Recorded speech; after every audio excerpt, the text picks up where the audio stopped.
everybody. Happy Friday and welcome to the Fanatic Forum. I'm your Fanatic and host, George Bueller. And of course, we got ourselves a good one here to this week here. Sorry we weren't on last week. We broke our schedule. We should have been on last week. But I went out of town with my wife to West Virginia to go see my in-laws who I hadn't seen them in a few years. So I had a lovely trip. It rained like the whole damn way where we were going, but it was nice and sunny on the way back. But it was still nice to be out in the mountains. Nice change of pace. I think it's like the first time I got out of town for something that wasn't a funeral or a wedding in like 5 years. So, it was cool to get out there. So, all right. And of course, with me, as always, is my brother from another mother, the creator of chaos himself, Mr. Seth Manhammer. Yeah, I've been dubbed that because of apparently I caused mischief at work. I don't know why anyone would think that, But mischief is good. I think so. I mean, I'm just entertaining myself. I mean, if it was such a bad thing, why did they make a god of it? Okay, right? Yeah.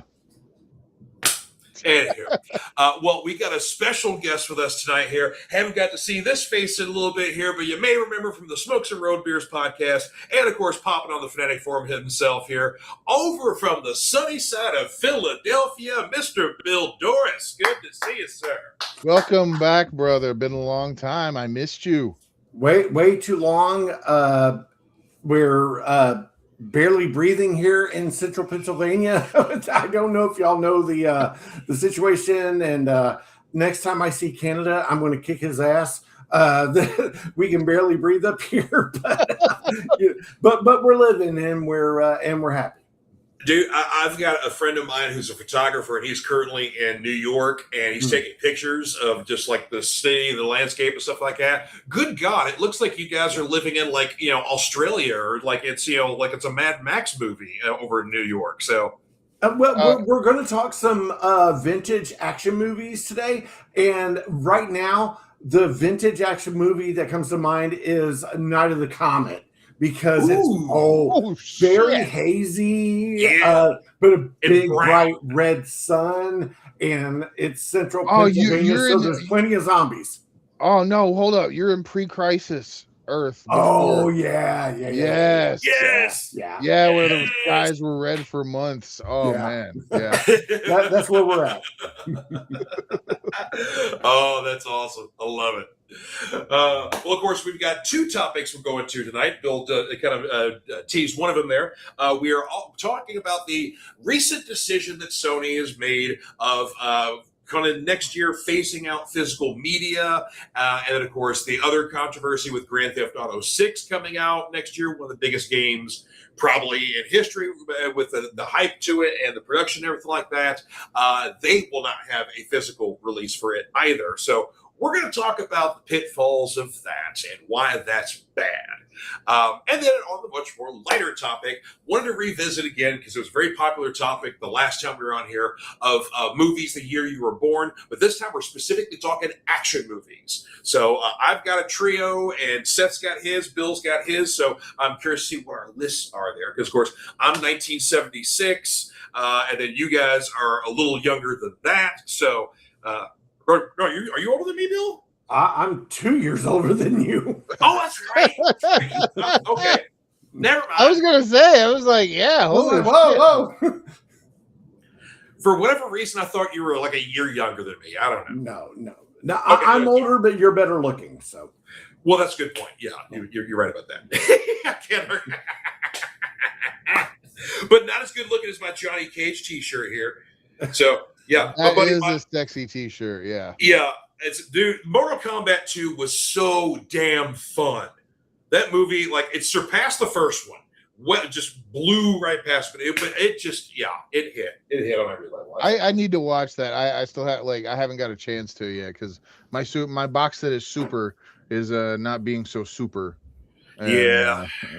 Can I'm going to chime in on this real quick. I've not watched Mortal Kombat 2 yet because the last season of The Boys was so god awful that I'm kind of holding it against what's his Carl name? Urban. Yeah. I'm kind of holding it against Carl Urban. So when my promise, Carl didn't have anything. He didn't write the scripts. He didn't direct the show. But no. I can kind of see it though, where it's like, it's like you just kind of you didn't like something, so it's like I don't want to look at this guy for a while. Right. Okay. It's Yeah, I like, was gonna say, it's like blame Eric Kripke for if you're gonna blame anybody. Sure, He's the showrunner. I know, but I ate chicken so much, and then I got a piece of bad chicken, and I threw it up, and the chicken's Carl Urban, so I dig it. That good old fashioned Carl Urban chicken. No, it's like Central Pennsylvania, no seasoning on their chicken. Oh, Yeah. That is one of your biggest complaints about up there is the unseasoned. Well, it's not just the food; it's the people, it's the culture. Never mind. Let's go. Sorry. All right. Well, I got a few comics to go through here. Some of these came out a week or two ago, and then I've got some new ones from this week as well here. But before we get into it, Bill, would you also like to join me in playing the this week's round of How Many Batmans, we guess how many Batman titles George is going to review? I'm going to say at least 2 this week. I'm going to go. Oh shit! I've seen this game, but I've not paid attention to it. Can I do the Vegas thing and go 3.5? Oh, I was gonna say you want to go over or under. So no, my over under is 3.5. Okay. You are both wrong. Oh. The amount of Batman comics to talk about this week. We're not worthy. Okay. No Batman comics this week.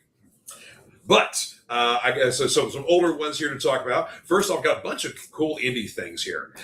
From American Mythology Productions. Almost thought this company was gone because they were putting out some really cool horror stuff. Like they were doing they did some Night of the Living Dead stuff. Oh, Bill just went away.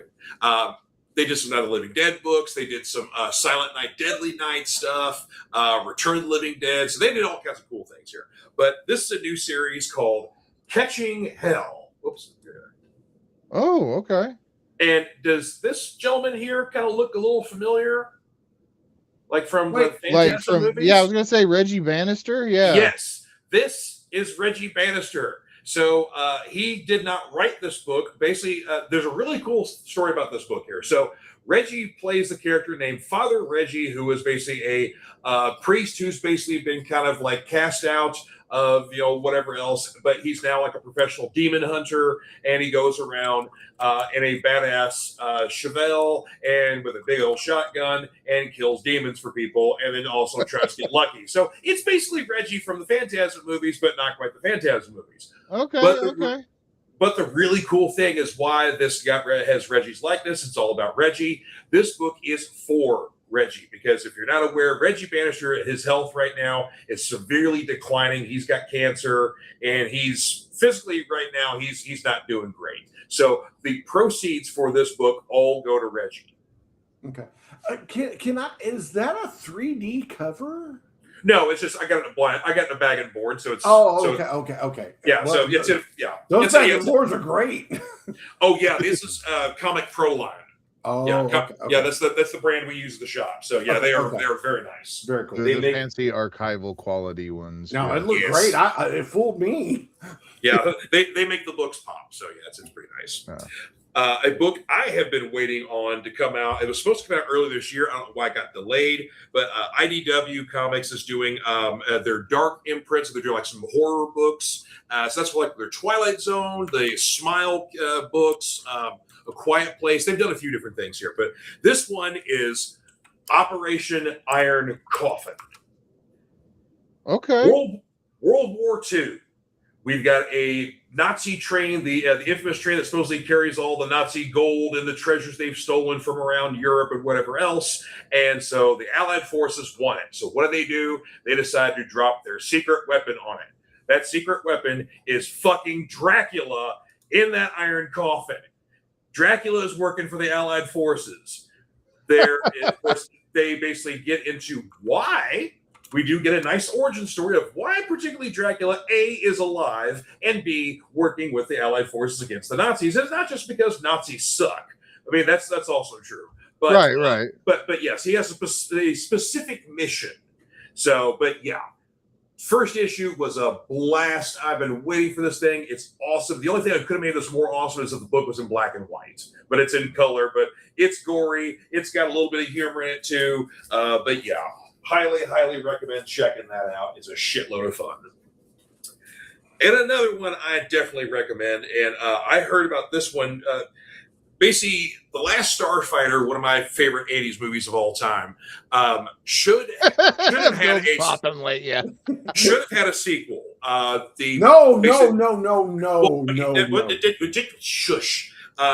The original creators and Nick Castle were working on a sequel. It's kind of like 30 years later. How did Alex do with rebuilding the Star League? Sort of thing like that. They were working with the filmmakers that did Star Wars Rogue One. So like they had some, all these kind of art things drawn up, what the ships are going to look like, what the world was going to look like, all kinds of stuff like that. This is about to be 10 years ago. Unfortunately, it fell through. It didn't happen. But we get a sequel in comic book form. The next to last Starfighter. What this book is, it literally... Jesus H. Christ. Sorry. I'm going to mute you. I'm sorry. This is what happens when that movie was a little before my time. So shut up. It's a great movie. Anything you say that it's against this was completely false, and I will mute you throughout the rest of the show. No, hold on. So, to be fair, The Last Starfighter is one of my favorite movies. I love it so much. But there's two things. I don't think it needs a sequel because the sequels usually ruin the originals. So, but the other part is I prefer The Last Starfighter on VHS because I bought the Blu-ray 25th anniversary edition, and me and Seth watched it, and the flames coming out of the back of the ships looked like it was done in Microsoft Paint. And Seth was like, dude, this is so awful. The HD was not kind to that movie. No, I will wholeheartedly admit, yes. That but I love that movie. Great movie. But the primitive by our standards CGI, yes, it's very dated there. So try watching Young Sherlock Holmes. Oh Lord. Yeah, the stained glass scene, the stained glass night scene. Yeah. Try watching that today, folks. Agreed. Yeah. This must have been before my time too, Grandpa. Oh my God, dude! Why is he here? I'm sorry. I'm excited that I want Return of the Last Starfighter came back again, part 4. Okay. Anywho, Last Starfighter 2 Electric Boogaloo. But the fun thing about this one is that basically, since it's in comic form, it's a direct sequel to the original, takes place 9 months later. So Alex and Maggie are literally trying to rebuild the Star League with Centauri and Greg and all them. And Maggie does actually get involved in stuff because she's like, okay, I've learned everything I can about the culture and what life's like here, yada, yada. I need a job. I need to do something. And so she joins Centauri in recruiting. Can I, in this, if this is a spoiler alert, don't answer the question, but in this comic, what about Alex's little brother? He's still on Earth. Oh, okay. Yeah, he didn't go up. This is basically, Alex and Maggie got in the ship with Greg, and they went up to space, and this book takes place literally 9 months after those events. But then he's going to have a book called Cousin of the Last Starfighter. Oh, my God.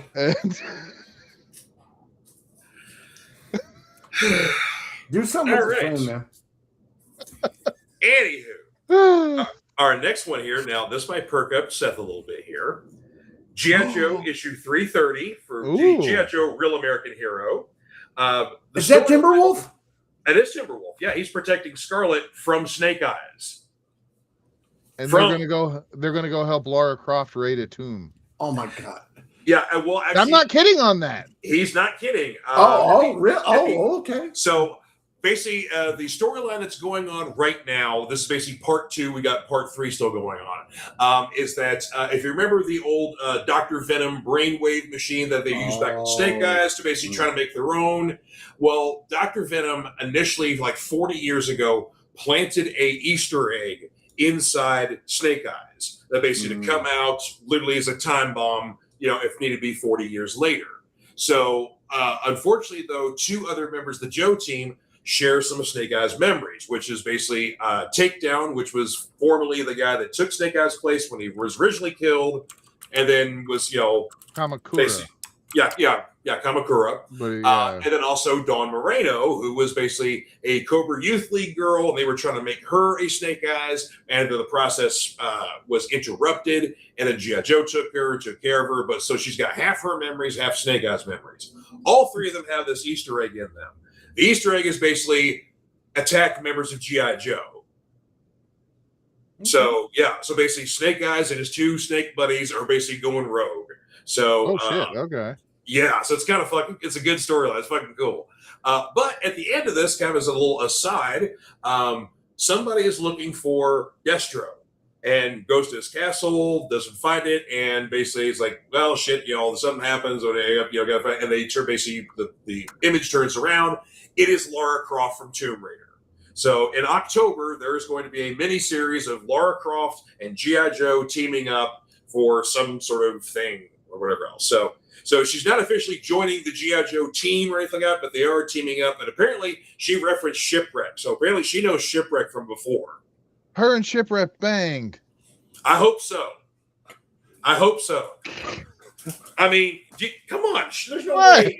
If Shipwreck ever saw Lara Croft in person, there's no way he could ever not. Yeah, like we all cranked one out to her pixelated boobies, didn't we? I mean, yeah, and the graphics just get better and better. Yeah. So, we all hope that.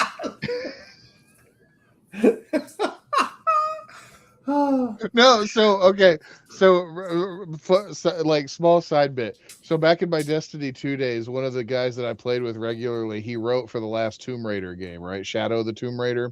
Oh yeah. And so he was telling us that there was this big debate one day as to whether or not they should put a camera mode in the game, or because like he said immediately, like there were like 4 of us that were immediately trying to tell our bosses that it's like 5 minutes after you put this up, there are going to be shots of Lara Croft's cooch and ass all over the internet. Like, so just be wary of this. Like, so they had to go in and like, I don't know, like they had to do something to like make it to where you couldn't specifically post like cooter shots of Lara Croft and shit. But yeah.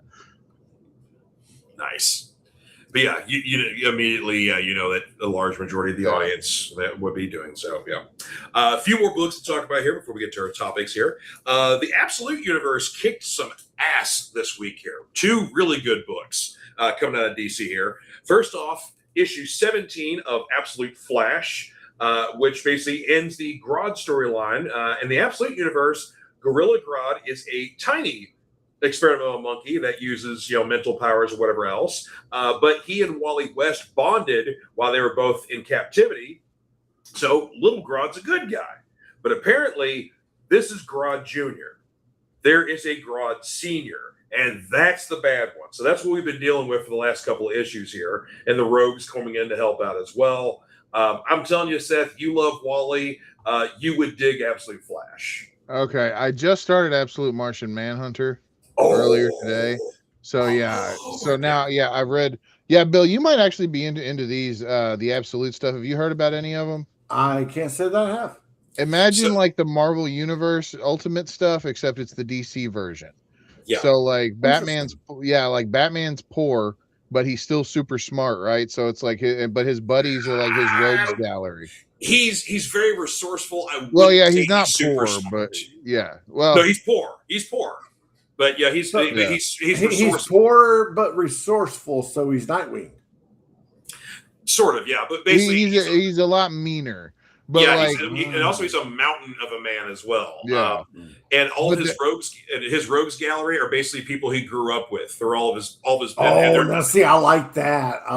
That's been the coolest part, because it's like the whole first arc is like the Batman running around and everything, and then like Waylon Jones is like he's the guy, like Killer Croc is the guy that taught him how to fight and shit. I like that. And the Riddler's like his tech buddy, and so it's like that kind of shit's cool. And then like Superman is like he's like the Kents really didn't raise him per se. So no one raised him. Yeah, so it's like he grew up on Krypton up until he was like a teenager, right? And then and then so like they're getting like they're trying to he's like still the last son of Krypton and everything, but it's like a whole like darker like isolating story for him, but he's still Superman, right? He's just a very detached Superman. Well, let me ask, how does that compare to and there's no wrong answer, I'm just asking an objective standpoint. How does that compared to Superman Red Son? Growing up with as a teenager with no parents, but growing up in communist Russia. Okay, I can answer this, George. Let me see if I can take a crack at it. So in this absolute universe is technically an Elseworld, like Red Son was, right? Oh, okay. So but like narratively speaking, like Darkseid died in the main DC universe, but like really. But his essence is like permeated through the multiverse, right? So the absolute universe is like a Darkseid corrupting universe. Oh, I need like, this. Yeah, dude. Yeah, that's the hook part. That's the hook part of me and shit. And then like when you get into other stuff like the Joker and Absolute Batman is like a dude that he doesn't smile, he doesn't laugh. He's like that old school like serious gangster that hates being called the Joker. But then like you get this kind of vibe that he knows about the Darkseid deal. And like how many issues are you in on Batman? I am he just fought Mr. Freeze. Okay, you're about 7 or 8. So wait till you get to 15. Okay. Give this a shot, Bill. This. Yeah, give this a shot. Wow. Yeah, I mean across the board. So for like Batman, Wonder Woman, Superman, Green Arrow is currently going on right now. Flash, oh my God, Bill! I didn't even fucking mention Wonder Woman, dude. Like the Wonder Woman comic's the best of the bunch so far to me, right? Like Wonder Woman, like she grew up in hell, right? Raised by Circe. Yeah. Wow. And so Circe's teaching her magic and shit. And so like, she's like still an Amazon, right? But she has no connection to Themyscira. She's the last Amazon. Yeah, she's the last. So it's like, And George, who's writing all this? Let's see here. Jeff Lemire is doing Absolute Flash. Okay. Jason Aaron's doing Superman. Scott Snyder's doing Batman. I can't remember who's doing Wonder. Kelly something, I believe. Oh, Kelly Sue DeConnick. Kelly Sue DeConnick. Yeah.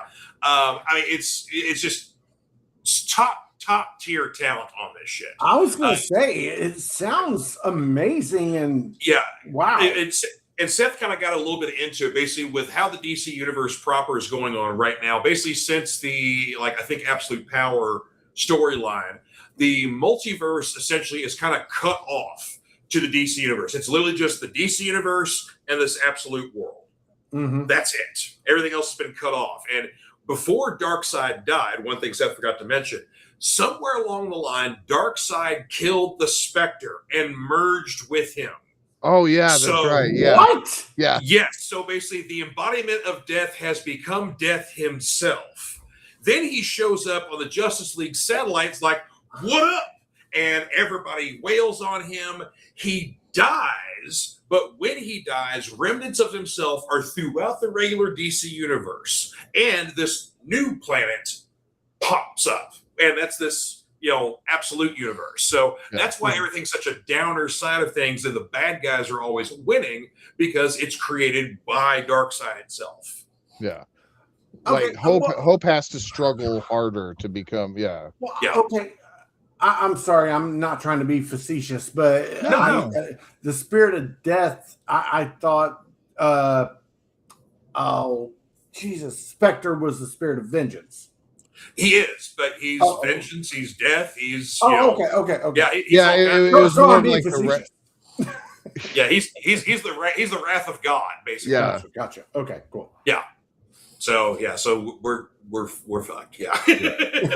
We're all winning. And so that was the whole point of the DCKO event that happened earlier this year, was basically trying to build a champion that was strong enough to face Darkseid when he comes back, and he's coming back. So Superman ends up winning. Sorry, spoiler alert. Superman ends up winning the tournament, but after he won the tournament, he has since disappeared, and he's supposed to be coming back in a big annual coming up here in about a month or so.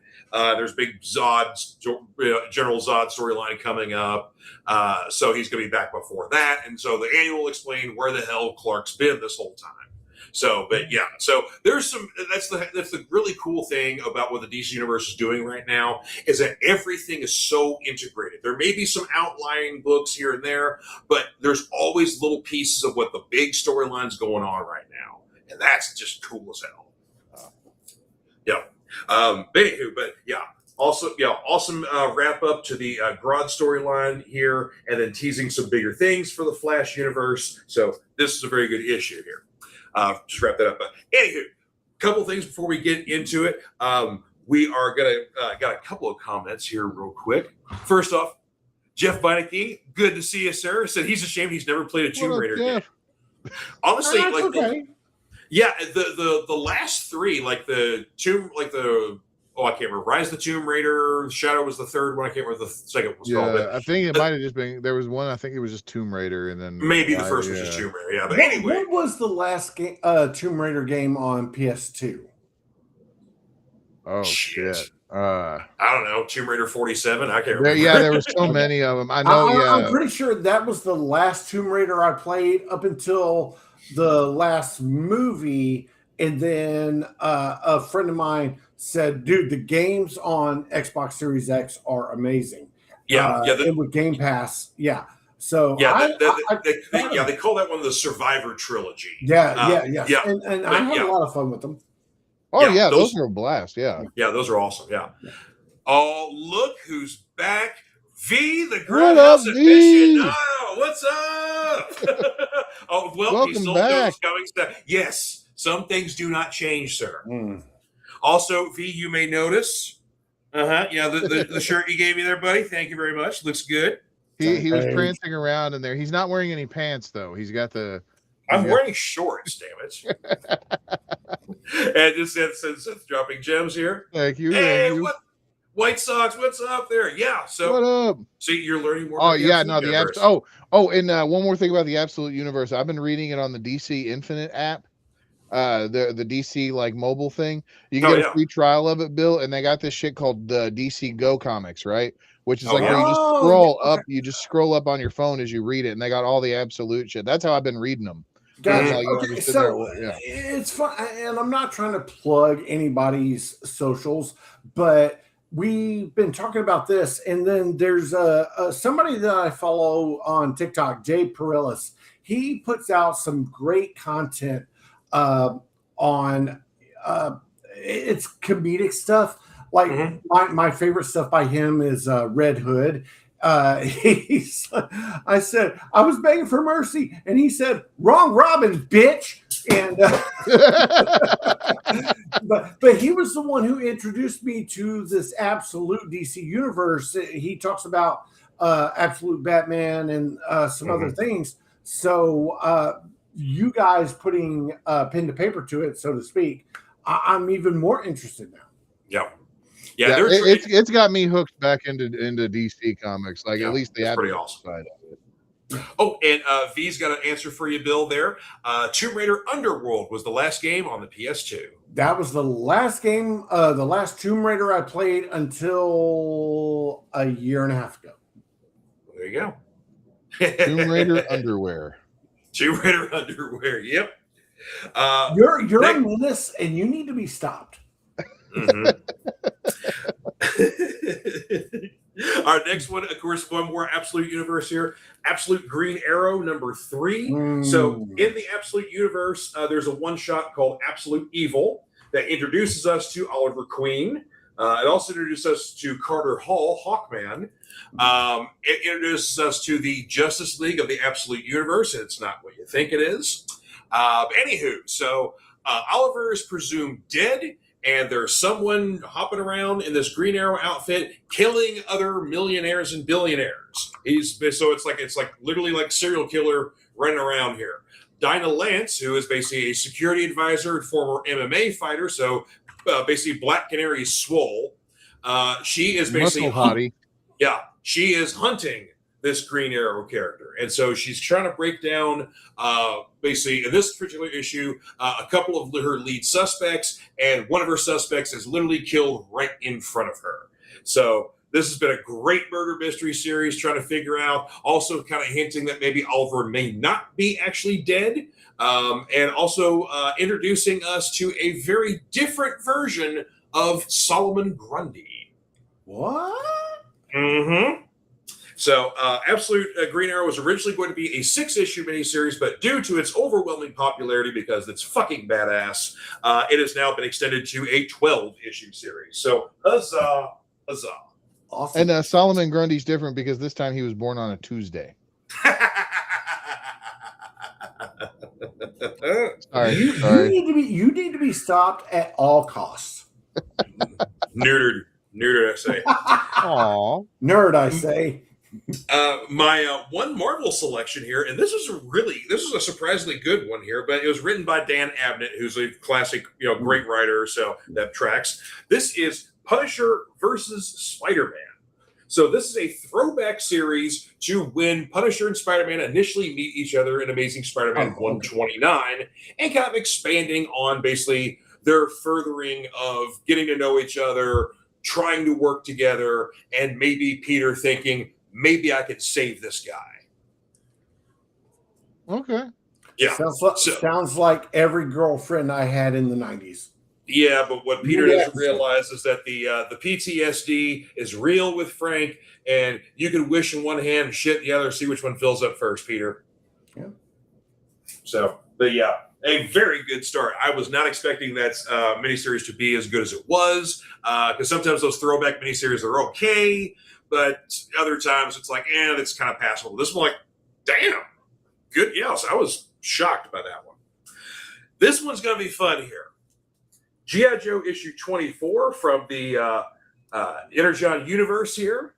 So this is the third part to the Crystal Ball storyline, and concluding this one here. So finally getting the weirdest entry of the G.I. Joe universe in here, but also introducing the Dire technology, which basically is derived from from Energon itself and can make your nightmares real.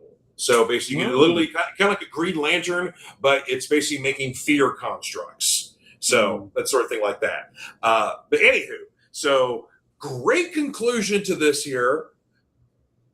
2 big events happen at the end that I can't say here to spoil, but what it will do is punch a giant ass hole in the theory that Mr. Seth has that Zartan and the Baroness are in fact the same person. See, now this is where you have no argument, because A, you haven't read this book, and B, when you see the final panel, it will blow the hole in your theory, and you will have you have nothing to come back. This is now. This is the money glove.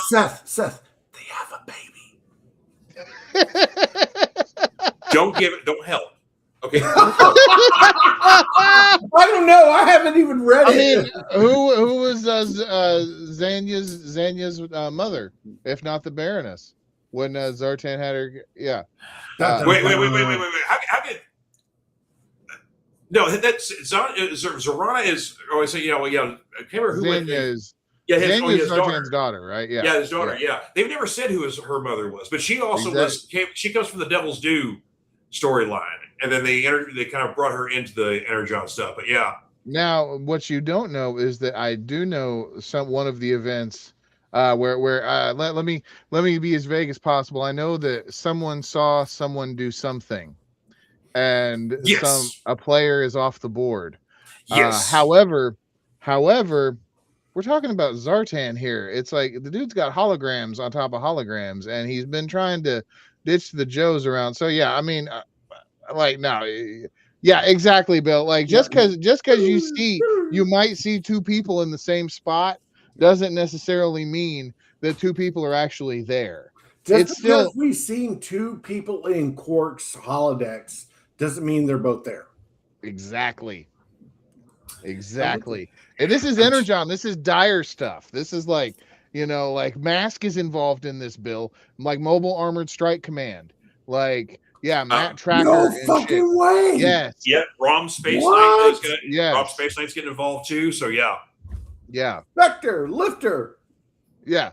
Oh, dude. Well, there's all this shit going on with the G.I. Joes and Transformers on Earth, right? Yeah. Like, they're telling the whole Unicron origin story going on in Void Rivals at the same time, right? Oh wow! And now Cobra Law's all pissed off because they're fighting like the Empires of Metal, right? Which is the Transformers. Oh right? my god! You got guys. I cannot invest more money in comics right now because the Magic the Gathering Star Trek set's coming out. So y'all are making it really difficult. If you get a library card or find other sites on the internet, a lot of the Energon stuff is on Hoopla, or there's other websites. Okay. Yep.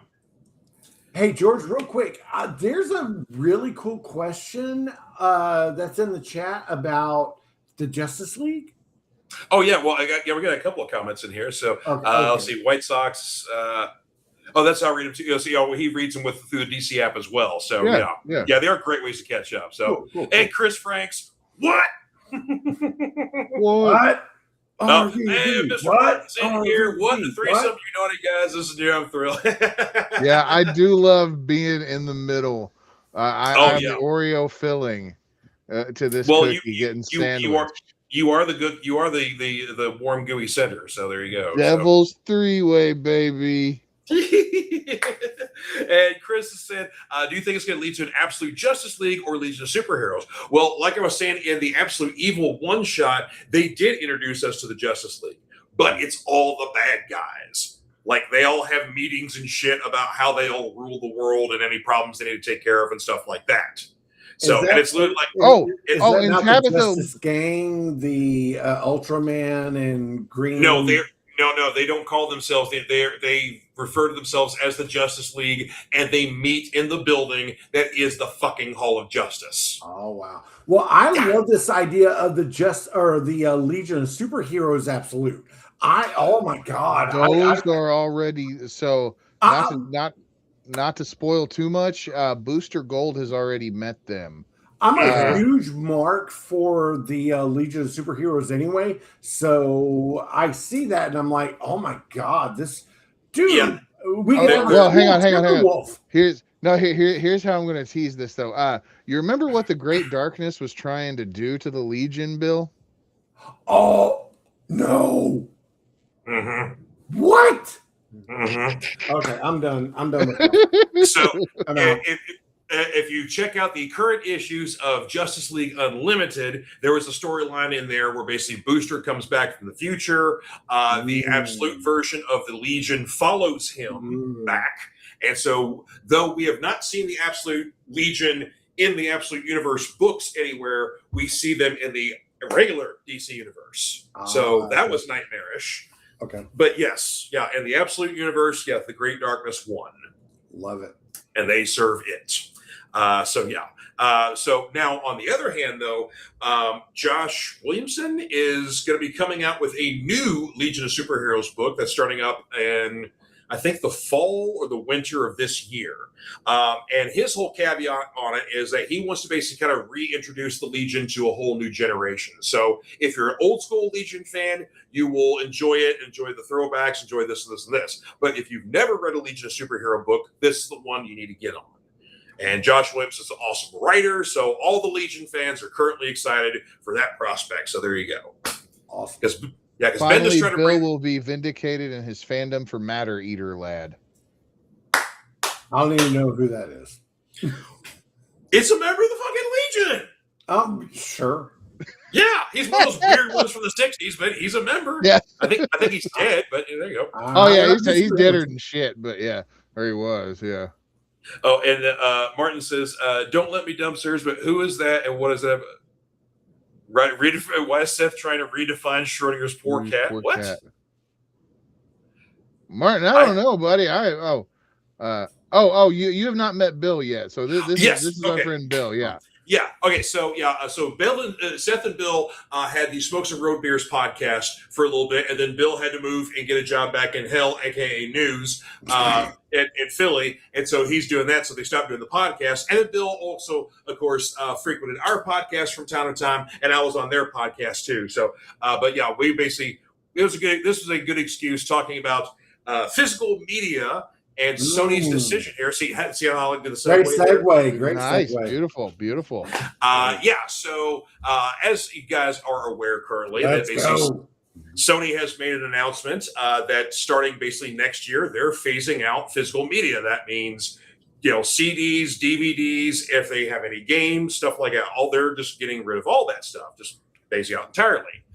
And then also, Rockstar Games announced for the upcoming release of Grand Theft Auto 6 that they will not also have a physical media. So you can't buy the copy of the game. So, well, you can't buy a disc copy of the game. A disc copy, yeah. You'll still be they're still going to have like a physical copy, but it's going to be a download code in a box. Mm-hmm. So yeah, there's not going to be you're not going to go into GameStop 2 hours after this game releases and get you the used copy. It's really weird to go into a GameStop now where it's more toys and collectibles than it is games. Yeah, the CEO was even talking about that. I think like something crazy, like 18% of their revenue is game sales now. The rest of it is toys and everything. Yeah. And I didn't like the last time I was, it's been a minute since I've been into a GameStop, admittedly, but last time I was in there, it was a lot of Pops, I remember, and not many games at all. No, they didn't keep like a backstock hardly at all. I mean, there's a little bit of backstock of pre-owned stuff and a little bit of new stuff, but there's so many people that are downloading things or playing stuff on Steam. Yeah. So Seth and I text all the time, and but the last conversation on a phone call that I had with Seth was me in a GameStop asking him, "Hey, should I buy this action figure?" And oh, by the way, I'm buying this Magic the Gathering Teenage Mutant Ninja Turtles Commander deck. So it had nothing to do with video games. Right. Yeah. I mean, I was going to say, Seth, you said you haven't been to GameStop in a while. I go to GameStop on a regular basis because that's where I get a lot of my classifieds. Okay, yeah.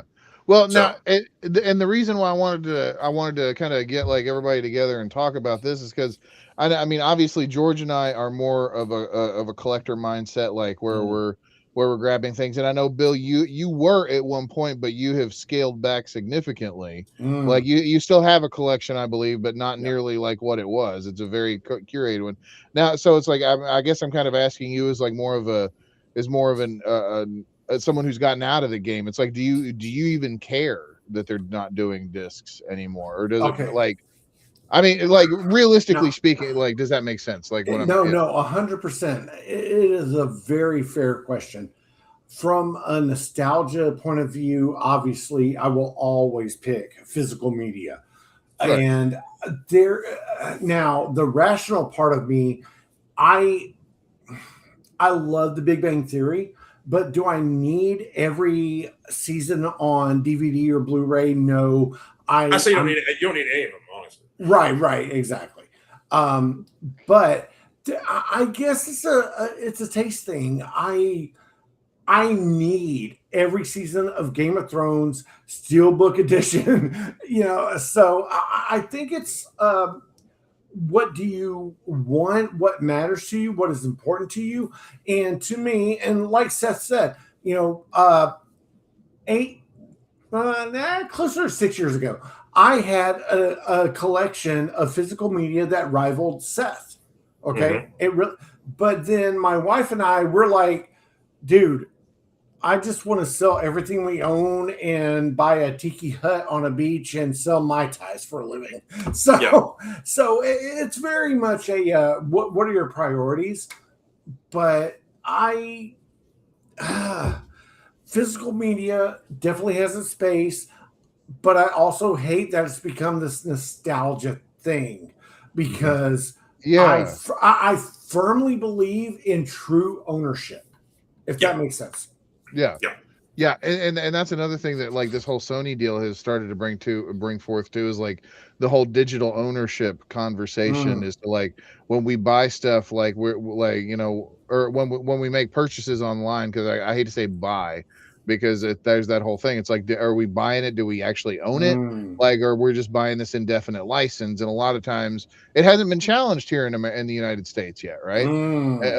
Like ownership, but in the European Union, it's like, yeah, there's digital ownership rights. Like over in China, I'm not trying to play like China better, but like online gaming in China is like such a bigger deal over there that like there's actually now like within the past 2 weeks there was some kind of big thing that went through over there. Like you can pass on digital ownership of items to family members when you die in China.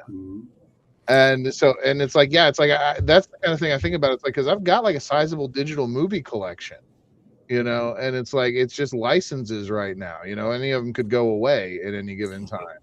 And I've got a lot of them on disc, but it's like, I don't want to have like, I don't want to worry about my stuff going away. Like if I bought it, I want to be able to have it, Right. Yep. Yeah. Actually, Martin's got a good point that he brings up here in the comments. Said, if buying something isn't ownership, then piracy is not stealing. Ooh. Welcome to Mexico, Sony. Yeah. Yeah. By the way, Martin lives in Mexico. Wow. So, you don't even have an idea what type of competition you sponsored with this decision.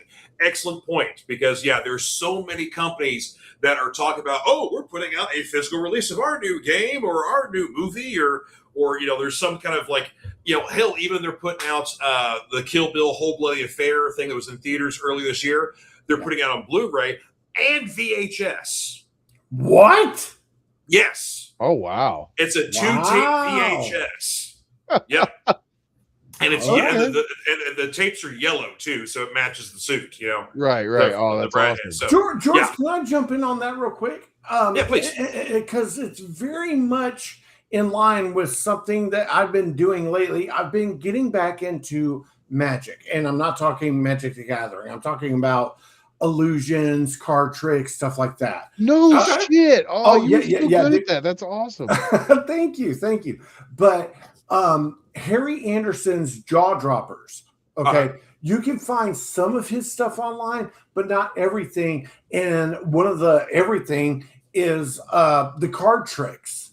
And the only place you can find that is physical media, whether it's VHS or DVD. And I'm like, dude, I remember about 30% of it, but I want to relearn it.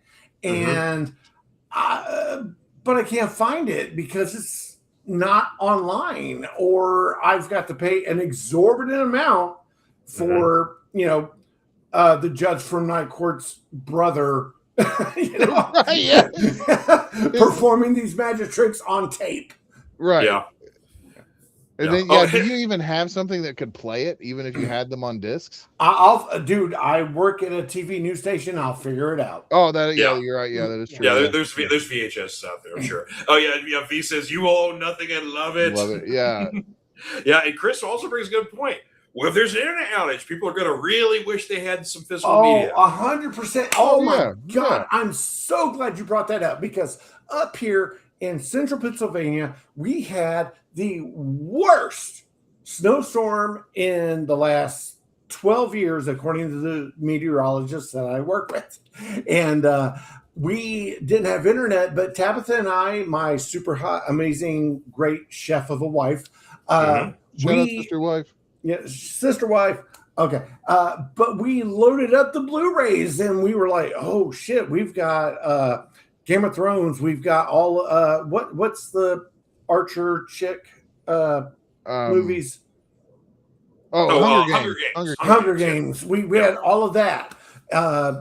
So and then Tabitha and I, we do the whole All Hallows Eve or October 30th, we watched The Crow on Blu-ray, not on digital.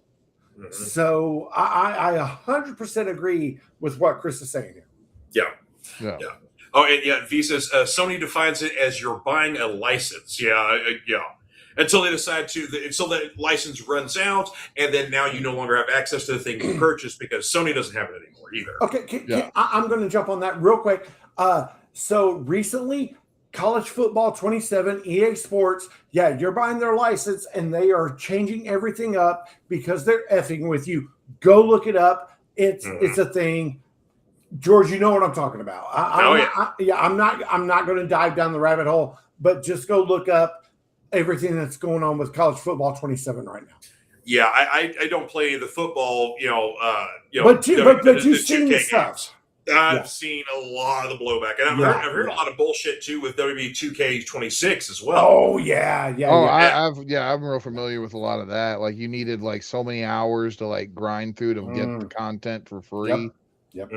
Yeah. Oh. Yeah. So I have yet. Let's put it this way. I have purchased the 2K wrestling games pretty much every year since they've been doing them. I have still yet to purchase 26. So I'm rocking 25. And CM Punk is the cover. What?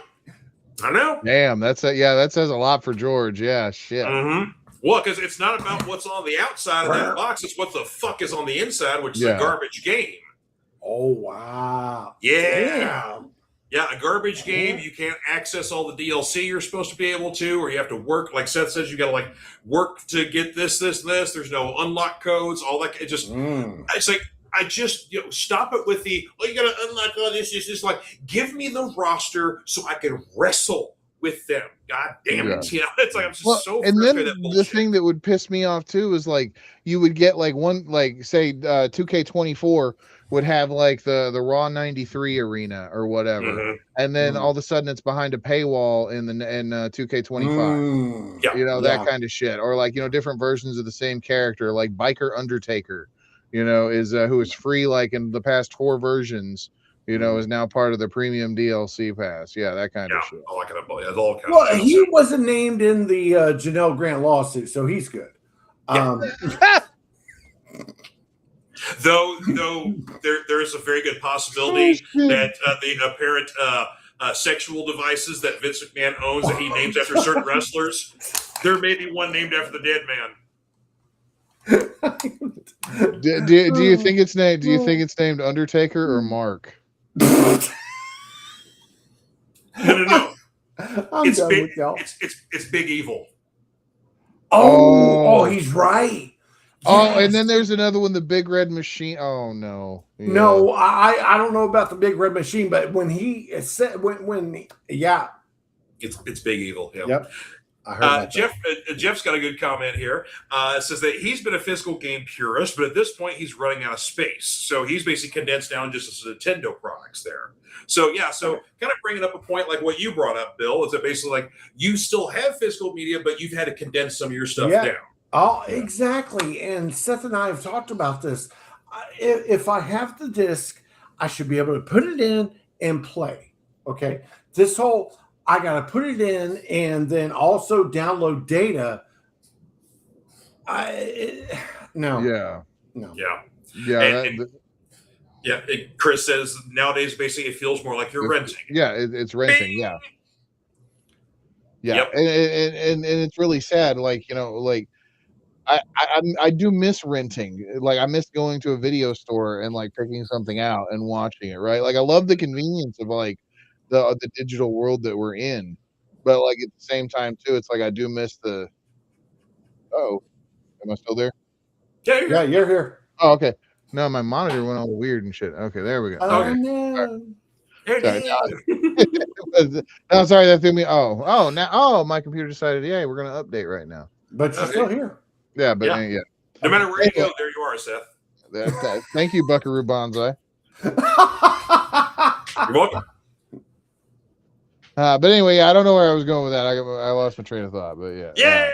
All right. Well, the Gold Vault, hold on, what was the name of the place? The Gold Vault movie rental place on Dixie Highway in Radcliffe, Kentucky. I know I still owe you like $700. They don't exist anymore, so I think you're okay. They haven't existed in probably 30 years, but it may be why that you owe them. Like they could have that $700 could have kept them open for like another 6 months. Yeah, you're right. You're probably right. They'd probably still be in business today if I paid my late fees for renting Tecmo Super Bowl 2. Oh, nice. Oh, wow, yeah. V brings up a good point. The Japanese people are very big on physical media. So, this is an interesting. That's a great point.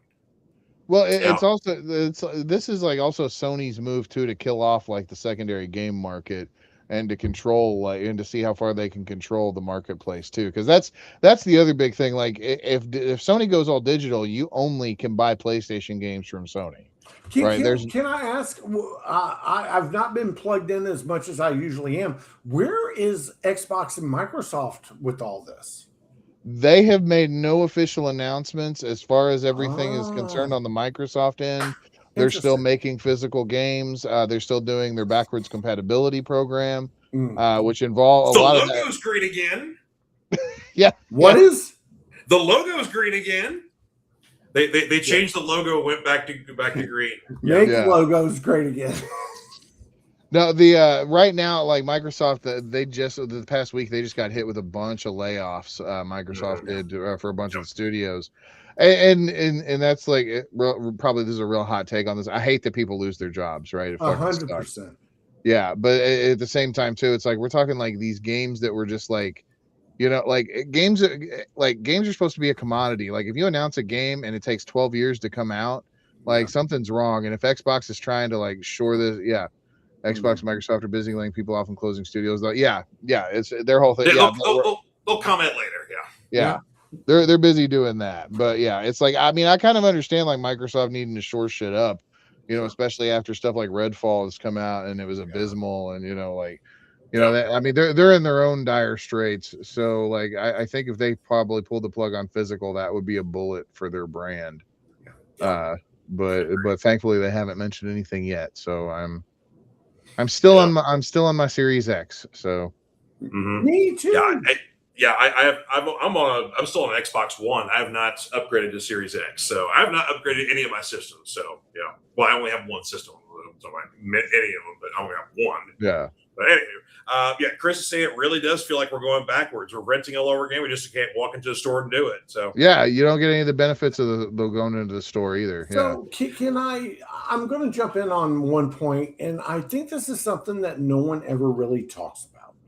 If I'm streaming, let's say the second season of Linus on Paramount Plus, and my internet drops a little bit because it's Central Pennsylvania. And my internet drops, the quality drops. And when my internet goes back up, the quality goes back up. That does not happen with physical media. Yep. And you also get a better stream rate, like over, like if you ever do like if you have the ability, do the comparison. Like, check out like a 4K stream versus like a 4K Bluray. Yeah. Because it's like that's a great comparison. Yeah. Yeah, you will still have like it will be noticeable. Even on a low end television set. Like, if you do a side by side or like a before and after, it really is. 100% agree with you, but the highest end of streaming platforms will match the highest end of my physical media. But the lowest end of my physical media is here, and the lowest end of my streaming is I can't even get down there. No, okay, no, absolutely. I see. Yeah, you're totally right. Yeah, because I've never had a connection drop out like watching a DVD. Good point. Martin brings up a point and says, I, as you, deal with physical media all the time, and I love to collect and hoard up to a grade. My recipe is to keep real rare ones and rebuild the rest with Mexican bootlegs. I love it. Keep the rare shit, and then anything like the big popular studio stuff, you had to see it a Mexican bootleg. There you go. Good point. Because sometimes it's not even about like you need a good, a perfect copy. You just want a copy of it, Yeah. It's like we all grew up on that era where we would tape movies off of television on VHS and wear the shit out of them. Mm-hmm. Absolutely. Yeah, we had like the good tapes. So you could put like 3 movies on one tape. So there you go. V says that. If you were all kind of rewinded movies when we returned them, we wouldn't be here where we are now. Yep, it's everybody's fault. There you So Bill never rewound his tapes. I could tell from that look. No, I rewound my tapes all the time. The problem was not the rewinding of the tapes. The problem was Hollywood video, Blockbuster Video, Gold Vault in video on Dixie Highway in Radcliffe, Kentucky, charging $10 because you didn't rewind it. Oh yeah, I didn't know it was. I didn't know. No, hold on. Microtransactions did not start with NBA 2K20. Okay, I'm just saying. He's right. No, I do remember the Kroger that we used to rent tapes from would charge you like a quarter rewind fee. Yeah, if they weren't rewound. Yeah, I do remember that. Oh, and if you lost a fucking tape, my mom there was a Max Headroom VHS. It was the pilot tape that was. Yeah. So she rented it from there, and it fell behind the couch, right, and didn't get returned for like 3 weeks, right.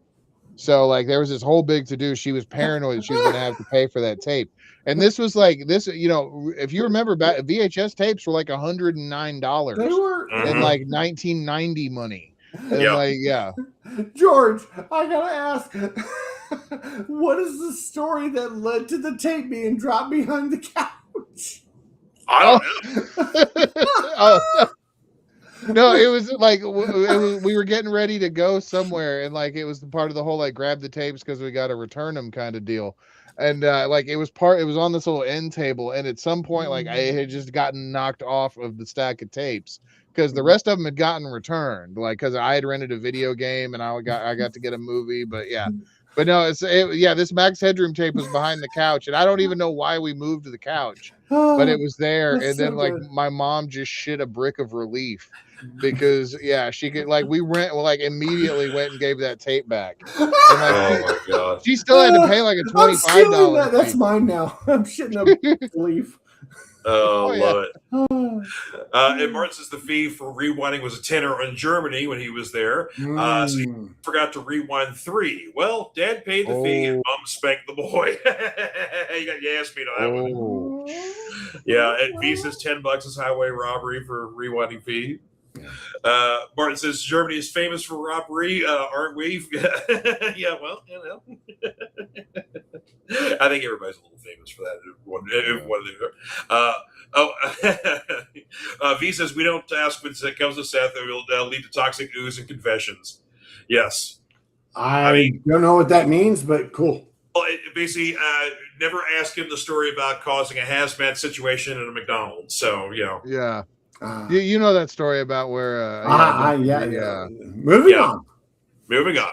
All right, so I think the statute of limitations is cool. So shall we get to our second topic du jour here? Absolutely. Let's fucking do it. All right, so basically, like I said at the top of the show, this is a popular topic. The last time we did it of movies, your favorite movies released the year of your birth. So basically, this was kind of the first time we did it was just more of a general conversation. This one specifically, we're getting into action movies. Now, of course, action itself is kind of a broad topic because you can have comedy action movies, you can have westerns, you can have horror action movies, you can have just regular old cop action movies, you can have Arnold Schwarzenegger kind of bullshit, all that stuff. So a wide array of topics here. So I was born in 1976. So I've got 3 movies from that year. So I don't know what you guys want to do. You want to do one at a time, or you want to do everybody do their own movies one at a time, or what you want to do? Let's do one at a time. Okay, so basically trade off, or I do all my movies and you do yours and Bill does his. No, we'll alternate. Like we each do one and cycle floor stuff. Yeah. All right. Yeah. Well, starting off my first movie here, get a little redneck in here. Gator. Starring Burt Reynolds. Yep. This was the sequel to White Lightning. So basically, Gator. Yeah. Basically, Gator is a moonshine bootlegger. Now, let's see if I can do a different layout here. So it's just trying to not cover up Seth's face here. There you go. There we go. That's a little better. There you go. There he is. There you go. So not hidden behind the poster here. But basically, he's a moonshiner. Basically, Gator and White Lightning essentially led to the creation of the Dukes of Hazzard TV show. The popularity of both these movies in the markets, essentially, they were made for. They weren't like huge blockbusters, but they were popular in the South. And you're like, you know what? We can cash in on this redneck bullshit. And Dukes of Hazzard was born. But basically, this was the second time that Hal Needham, who directed this movie, worked with Burt Reynolds. The third time they will work together the following year was the little-known classic Smokey and the Bandit. So, but yeah, basically, Gator itself was, you could see, because like Jerry Reed's in Gator as well. He plays the bad guy. But you can kind of see a lot of the building blocks of what will be Smokey and the Bandit in Gator here. So it's much more exciting. White Lightning is a decent movie, but White Lightning for an action movie is kind of boring. Like the car chases are slow. Like the way the photography for car chases in White Lightning, the car chases are slow. They're much better in Gator. So Gator's a much better sequel here. It does surpass the original. But yeah, just a good old Southern bred, fun kind of movie. Highly recommend it. I'm just going to say, I think it's important to note that George is not highlighting the fact that even with artist brush and imagination, a white chick with hip hugger still has no ass. Well, I mean, she's damn. It's a white chick in the South in the 70s, man. They didn't have ass. Yeah, you win this round. You're right. Yeah, white. Okay. Yeah, everybody was fucking skinny then. They're on the cocaine. What happened? We all used to be skinny. Yeah, the cocaine. Yeah. Oh man, Dexatrim. Yeah. Yeah. Mm-hmm. Yep. All right, Seth, you're up next, sir. All right, so I'm going to open up with a Charles Norris classic. Oh, there we go. Let me see. There we go. And tell the folks what year you were born, sir. I was born in 1982. Now I'm not going to repeat. Yeah. What? What is this? Silent Rage. I am not repeating any from my previous one. So yeah, we're going with Imagine Halloween, except in the Donald Pleasance role is Chuck fucking Norris, ready to karate kick the fuck out of a genetically modified Michael Myers. The movie is terrible, but I love it, and it's fun and it's goofy, and they used to play the shit out of it on TV. Yep. And yeah, I watched the hell. Bill is not amused, I could tell. Not at all, bro. There's so many other things. I'm saving better ones, man. I have a question. How many training scenes are in Silent Rage? Oh, 6, 7, something. Oh, like really? That. Wow. Oh, no, I'm just kidding. No, it's mostly. I think there's just one because it's like he's already a killing. Norris is already a killing machine through the whole thing anyway, right? Yeah.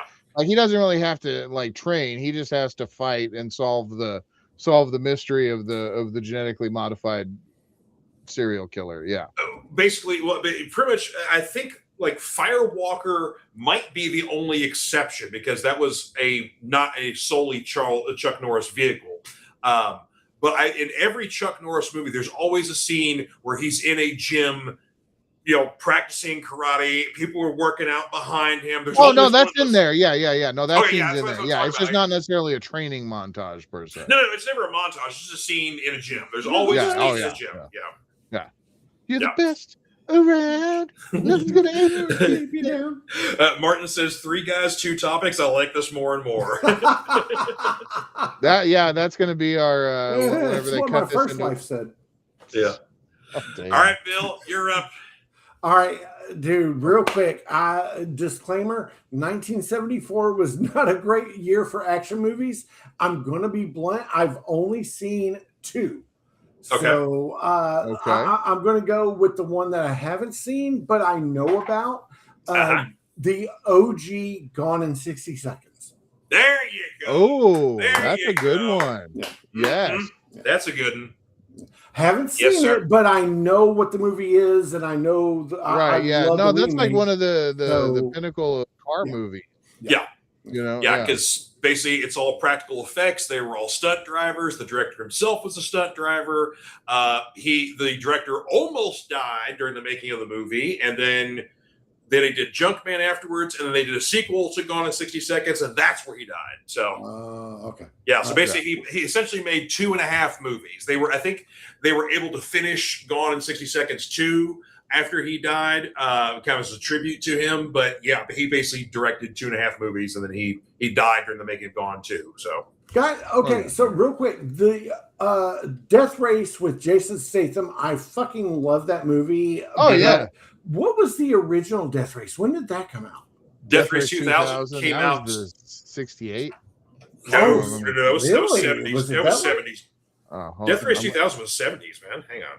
Hold on, I'm pulling. I'm not disagreeing. I didn't know. 1975. That's 75. what I said. 1975. One year off. Yeah, I love. Yeah, the OG Death Race is my favorite. Okay. Yeah, I mean, I loved the Statham Death Race too. Though. Oh, me too. Yeah, that was fun. It is fun. Yeah. So, let's see here. Chris says his movie is 1978. Deer Hunter. That's okay. There you go. That's a solid one. Drunken Master. Yep. Jackie Chan. Yep. Superman the movie. That's a hell of a good trio there. That's a great year. Good. Yep. Let's see here. Let's see. Martin has got Xanadu. Xanadu's not an action movie. Not at all. Xanadu. I mean, there's a couple of good songs on the soundtrack. A couple, not all, but Jaws. There you go. All right. 3 Days the Condor. That's a good one there. Okay. Let's see here. Diamond Dave Mattingly popped in here. Let's see what he's got. He's got a list here. The original Casino Royale. There you go. Quatermass in the Pit. Nice. Yep. Santos. Cool Hand Luke is not an action movie. Sorry. Yeah, that's more of a. I gotta go with that's more of a drama there. Yeah, I go with that one. Santos versus the Vampire Women, Dirty Dozen, In Like Flint, War Wagon, and You Only Live Twice. Nice, that's a good. Also, Batman 66.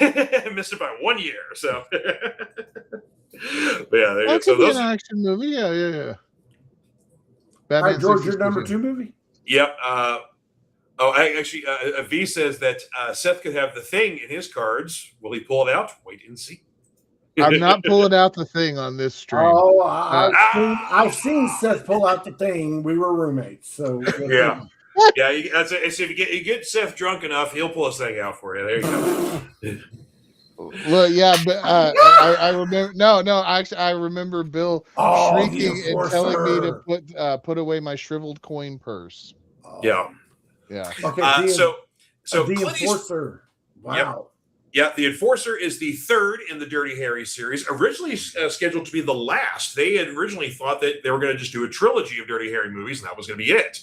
And then basically this one did really well in theaters. It kind of basically the co-star Tyne Daly kind of made her. Eventually led to her series of Cagney and Lacey, which was very popular for her in the 80s. But basically, this one did well enough. They're like, okay, we got to do one more. And then so that's where we get Sudden Impact in the 80s. And then the less said about the Deadpool, the better. This movie introduced me as a young child to rape scenes in movies, and it was very disturbing. Yeah. And honestly, as far as like rape scenes go in movies, this is pretty tame. Oh, very tame. I'm not disagreeing with that at all. Upon your first experience, sure. What was the Jodie Foster pinball scene? That was the accused. The accused. Oh, the accused. Yeah, I was about to say witness, but I was like, no, it was 86, 88. Yeah, I think it's 86. Yeah. Okay. Yeah. Now, Clint Eastwood had 2 movies in 1976. He also had The Outlaw Josie Wales. But the reason I don't pick The Outlaw Josie Wales, even though at its core is a fine Western, it's also extremely problematic because it's based off a book that essentially is revisionist history if the South actually did rise again and get them damn Yankees, sort of thing like that. And of course, the writer himself went on to basically be part of many white supremacist groups. So it's got a troublesome history. Like I said, so at its core, it's a fine Western, but it's basically written by a racist. And the movie was basically, based pretty accurately on the book. And so there you go. So, yeah. So it's like I said, there are other Westerns that I would much rather talk about of Clint Eastwood's than I would Outlaw Josie Wales. So there you go. Sure. All right, you're next, Seth. So this one, y'all are either going to think this is a genius pick or y'all going to get mad at me. Wait, hold on. Before you do it, what year were you born again? 82. Oh my God, you had a plethora of choices. Oh, I had a ton of great ones, but it's like some Yeah. of them were like we got to split hairs on action movie. Okay. So go ahead and throw that one on up there if you don't mind, George. Hey! You win, bro. You win the internet today. Yep. Well, it's not even close. Well, here's the kicker, though. It's like technically Raiders didn't come out in 82, though. It was re-released in 82. So it still counts. It still counts, yep. Yeah. So I'm claiming Raiders as the theatrical re-release. Yeah. So, I mean, of course, like we've all seen Indiana Jones and the Raiders. Well, Raiders of the Lost Ark, as it's originally titled. I do dislike renaming it. So you win, but with an asterisk. I will take it, yeah.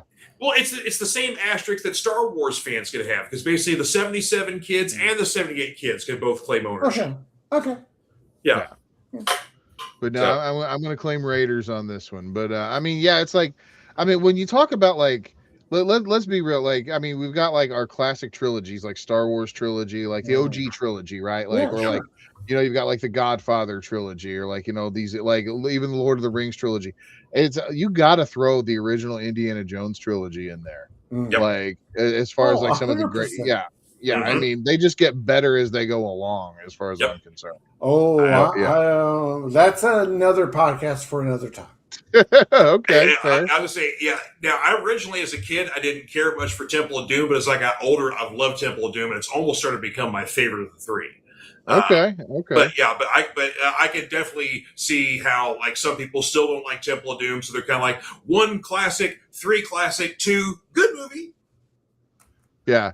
I mean, I think Last Crusade is the best out of them. Like that's I agree. It definitely is the peak. Yeah, because it brings so many theatrical, basically so many themes throughout the entire trilogy, all back to this, and everything calls back to you meet his dad, you find out where the name comes from, and you get Sala and the dog Indiana. Yeah, he's named after the dog. Thank you. Yes. All right, Mr. Bill, you're next, sir. Okay, so this is a classic. Everyone knows it. Everyone is ashamed that they watched it. But Death Wish, the OG Death Wish, 1974, Charles Bronson.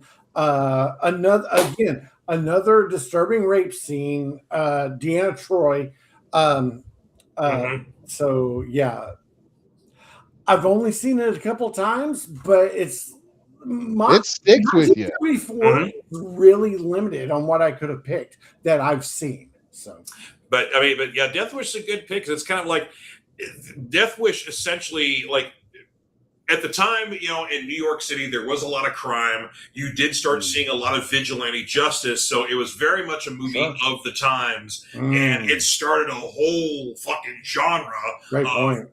Basically people taking the law into their own hands. You had so many, copycats of Death Wish, and then Death Wish itself had 5 movies in total of the series? Yeah, so, the Bronsons, yeah. And then of course you've had there's the Bruce Willis remake that was called Death Wish. And it was dog shit, don't watch it. Yeah, and then there was the one that Kevin Bacon was in where they didn't call it Death Wish, but it's basically it's the storyline for Death Wish. Death Sentence. Sentence. Yeah, that was good. I like that one. Yeah. But you're right. The Bruce Willis remake is dog shit. But yeah, Death Sentence is actually good. So. Yeah. Oh, and they'll be right back. Okay. Yeah. Death Wish is a good pick here. So, all right. So back to me and my last one here. And this is an interesting one here. It's an action comedy, but it's monumental because it's the first pairing of kind of an iconic pairing throughout the 70s, even up through the 90s. Silver Streak. Oh, Richard Pryor and Gene Wilder. Yes. Yes. This is the very first movie they did together. Well, technically, Blazing Saddles was the first time they met because Richard Pryor wrote the script with Mel Brooks on it and collaborated with Gene while they were basically shooting the movie. So they did work together on Blazing Saddles, but this is the first time they're working together on screen. So the storyline is basically kind of starting off as a spyish sort of thing where you got basically Gene Wilder's an average dude who kind of gets caught up in this murder for hire plot that he kind of just gets haplessly involved with, where he's, just basically, totally caught up in the whole, Michigas here. And a lovely woman's being kidnapped by said bad guys, who's led by Patrick McGoogan. So it's kind of nice seeing him play a good villainous role there. Richard Pryor doesn't actually appear about halfway through the movie. But basically, Gene's on the Silver Streak train. The woman's on the train being, basically with the bad guys. Gene gets tossed off the train, and so he's trying to get back on there. He eventually meets up with Richard Pryor, and the two of them basically get caught up in the whole hijinks of it. The bad guys are taken out, but then now the train is run away, and so there's this big action sequence at the end of the movie of the train crashing through the station as they're trying to stop it. So, why am I thinking of the taking of Phelan 1, 2, 3? Except it's Gene Wilder and Richard Pryor as like the action leads, or of Pelham, Pelham, whatever the hell it is, but that's what I'm imagining it basically is. Well, the bad guys didn't hijack the train, but I can kind of track. Yeah, I dig that. Yeah. So, and Martin says, talking about Seth's thing, my German family name is Stender, and basically translates to boner. So I put the thing on the table all the time. There you go. That was always one of my favorite things to do too. When I would hang around at my local comic book store, was to pull out issues of Giant Size Man Thing. And then just walk around and just like put them on people's shoulder, and it's like, I've got my Giant Size Man Thing on you. Never fails. Exactly. Right. Your last movie, sir? My last movie, and of course we'll all be familiar with this guy. But there's Bill. Welcome back, sir. Sorry, I'm old. No. You're Briefly to recap here, Silver Streak was my third movie. Oh, okay. Yeah, Gene Wilder, Richard Pryor, their first team up, and they would have 3 more since after that. And they take over a train. But, baby. One of my all-time favorite films, the part of the Gasoline trilogy. Yep. The Road Warrior, Mad Max 2. You want to talk about a sequel that basically goes to the first movie and says, hold all my beers, watch this shit. And sets the bar for post-apocalyptic movies, sets the bar for it's a Western that works like so well as a Western. Like the car chases in this movie, like there's not many, but they're so epic. And it's a desert epic. If you like Fury Road and haven't watched The Road Warrior, you need to fix that. But stop what you're doing. Go watch Mel Gibson is the perfect almost silent protagonist. He's only got 18 lines in the whole movie. It's crazy. But I love The Road Warrior. That's a movie that I'll revisit probably at least twice a year, usually, just because it's so cool. And I watched it not even 3 weeks ago. So there you go. And of course, this movie birthed, like Seth said, the post-apocalyptic genre. So many copycats came after this. Also, of course, the gentleman who played Lord Humongous, with the hockey mask, he recently passed away a couple of weeks ago. But that particular character had been copycatted throughout wrestling history, because Memphis Wrestling. Yes. Oh yeah. Yep. Yeah, the Legion of Doom, the Road Warriors wouldn't be who they were without Mad Max. Mm-hmm. Or the Road Warrior, one of Sid Vicious's basically early gimmicks when he was in Memphis was he was Lord Humongous. He was one of 3 guys who played that character in Memphis. But Sid Vicious was a Lord Humongous at one point. Yeah. So there you go. All right, Bill, you got one more, sir. Okay, so I need to preface this real quick because I've seen this movie. I like this movie a lot, if I'm being honest, but I also don't want, it's 2026. I don't want to be insensitive. But black exploitation movies were a huge thing. And they're still awesome. Yeah, amazing. Oh, yeah. 100%. But a lot of people don't talk about the Asian exploitation movies of the 70s. So the Executioner, the Street Fighter movies. Street Fighter. Oh, yeah. Right, yeah. But Foxy Brown, bro, I mean, that movie was fucking amazing. And I remember watching that as a kid thinking, oh my God, who's this hot chick and where can I meet her? Yeah. Right. But she's also kicking so much ass. Dude, Pam Grier in that movie. Pam Grier. Oh, yeah. Dude, she pissed off more girlfriends in 1974 per capita because dudes are in that theater going, damn, and then their girlfriend's like, pop, so yeah. Mm-hmm, yeah. That was that, like you talk about, like, you try to be culturally sensitive. Like, Pam Grier in that movie was like something men across all cultures and races could agree on, that she was a damn fine woman in that film. The last movie I remember seeing Pam Grier in, John Carpenter, Escape from Mars. Ghost of Mars. Okay, yeah. So, but shout out to Pam Grier, man. She was amazing. Foxy Brown was a very cool, very chic movie. But again, I'm not going to fight with anybody on this. 1974 was not the best year for action movies. I'm old. I don't know. I'm looking at the list here. Black Belt Jones. That was on the list, but I haven't seen it. And I did preface this conversation with two of my three. And then let's see here. You've got Mr. Majestic. That's Chuck Bronson again there. All the Street Fighter movies were released in 74. So you had Sister Street Fighter, The Street Fighter, Street Fighter's Last Revenge. You've also got Stone, which is basically an Australian biker movie where basically the dude gets his ass beat up at the end of the movie by all the bikers. Let's see here. Yeah. Trial of Billy Jack. Oh my God. Fuck Billy Jack. Oh, dude, know what that is. Okay, no, dude. So the Billy Jack movies, where he was basically like, he's part Native American, he was formerly a soldier, and he's out, so he's kind of like, it's like a hippie sort of thing like that. I've heard of this. Yeah, I know you've seen the one scene where he's like, I'm going to put my foot on that side of your face, and then kicks the dude in the face, right? Yeah. Okay, that's the best scene of the whole fucking movie. That's all you need to never touch anything else Billy Jack ever fucking again. So the original Billy Jack is a slog to get through. The trial of Billy Jack is a goddamn endurance test. Because war of attrition with the audience, it's so fucking boring and self-serving. And I mean, like, good weed wouldn't help you through this movie. Because it's and I've tried. It's bad, and it feels like it's a 3-4 hour movie. I can't remember what the runtime is on it, but it feels it's long, man. It's a long movie, but it feels longer than its actual runtime. So, okay. Sorry. Go ahead, Bill. Well, I was going to ask, when are you going to have me back to talk about the best year for movies? Which 1984? You mean 1982?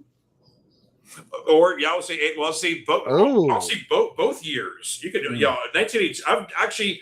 I've been on 3 podcasts myself talking about 1982. So, but 1982 is a damn good year. But Bill's got a solid argument about 84, though. I do got to give him. I got to give him credit on that. Side note: the trial of Billy Jack is 3 hours long. It's 2 hours and 53 minutes. Oh my God! Jesus. So dude, if I'm not spending 3 hours to watch JFK, I'm definitely not spending 3 hours to watch Billy Jack. But bless you, brother. JFK. I love you. Yeah, boom. Yeah. Chris brings up here. What about Convoy? I haven't seen that one in a long time. I know the song. I don't think I've ever seen the movie. The song birthed the movie. The song was so popular. CB culture and trucking culture became so popular. They literally filmed a movie as quickly as they possibly fucking could. Chris Christopherson's in it. The song, I think, runs through kind of like a New Jack match. The song is constantly repeated throughout the movie. So rest in peace, New Jack, bro. Rest in peace, New Jack. Absolutely. But but it's it's not the worst of those Southern bred kind of action movies, but it's up there though. So before we go, and it's funny because George brought up New Jack, and we're talking wrestling, and we're all 3 wrestling nerds, marks. Amen. Up here in central Pennsylvania, Mm-hmm. you obviously have Pittsburgh is less than 2 hours away. Yeah. You've got Kurt Angle, Shane Douglas, Bruno Sammartino.